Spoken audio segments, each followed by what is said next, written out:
J'ai pas envie de parler de ça, papa. Pourquoi tu veux pas en parler? On peut écouter ton père quand il a quelque chose à dire, le pauvre. Really good acting. You know, he didn't raise his voice. You know, it was literally, like, I think the title is so good, Shots Fired. Like, that's how I feel. I feel like he, you know, there was shots fired, you know, at his father, but he just kept it so simple. And, you know, he just really told him how he felt. And it was really uncomfortable. You can feel a lifetime bubbling under that. Go ahead, sir. This was just transformation of old generation to new generation.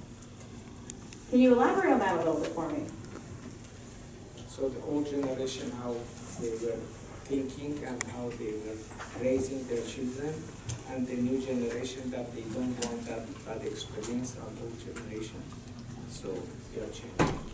I love it. I don't know if I'm speaking for everyone, but I feel like I can relate to it to some extent.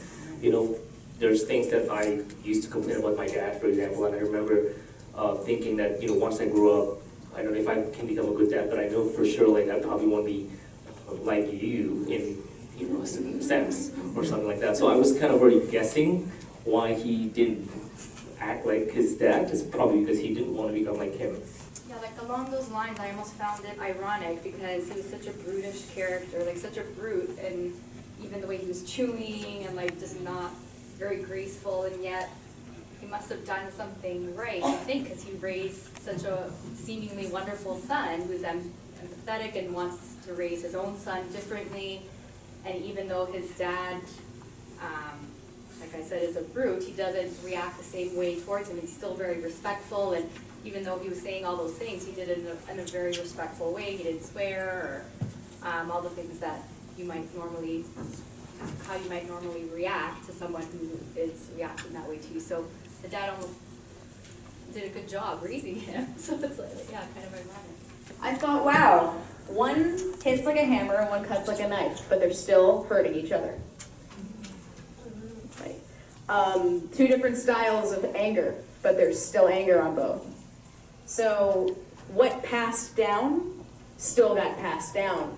It just passed down in a different way. That being said, though, it looked like the son finally gets to say his piece. And he gets to get the peace in return. And maybe that breaks the cycle. It's hard to say. Okay, I also noticed that, you know, the husband was looking at the wife, and, you know, he said that I want to, you know, be a better person, et cetera, et cetera. But I was also wondering, like, how is he with his wife, right? Is he, like, aggressive sometimes, maybe towards her, and that's what he wants to change? So I was just, like, wondering how he is with his wife. She was in tears.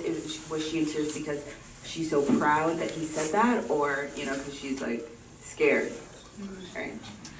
So it's an interesting final image between the father and the wife, because it ends with this, just them sitting there with what's hanging between them. Their one shared connections left the room, and they're just there not making eye contact. I have to say, I thought the performances were fantastic. You get, and even the wife's performance, and she hardly says anything, was really powerful. Everyone was a tour de force in there. It's very cathartic, kind of. Yes. That he got all that out. Oh, yeah, I mean, that's it. Like, I just felt like, oh, I wish I could do that to the people in my life that are like this. Like, and But then he did it in a Thanksgiving- classic way, and like, yeah, he just got all the thoughts out. Yeah. I have to say, I thought it was great. And I also, did anyone catch that the waiter, how uncomfortable the waiter is, and he goes back and takes the shot, right? It's like just that hit of courage. T'as été un enfant difficile, j'ai été un enfant difficile, ton fils est un enfant difficile. Permets-moi de penser que si moi, je t'avais pas imposé ma loi, c'est peut-être toi qui m'aurais imposé la tienne un de ces jours. I love that you said cathartic, because, you know, with the discomfort of the staff and them needing to take a shot, okay, I just got to get through the shift, or whatever it is. And then the son ends up going back to the kitchen, fresh, clean, he gets to create something new. And that's his kitchen, that's his castle, right? We don't know what the dad does for a living, but, and did you notice that the dad compliments the food a lot, but doesn't compliment his son? I thought the father was the owner of the restaurant, and the son was working for the father. And so he was always scared of the father, but at the end, he managed to talk to his father. Oh, I didn't think about that. That's really cool. Sort of like to compliment what he just said. the guys in the beginning, they have the shots. Maybe it's because they deal with this very often. Like this guy comes around often, and they have to deal with his attitude. Maybe because he's the owner, yeah. And what I thought about the film, very visceral. Like I loved it. Yeah.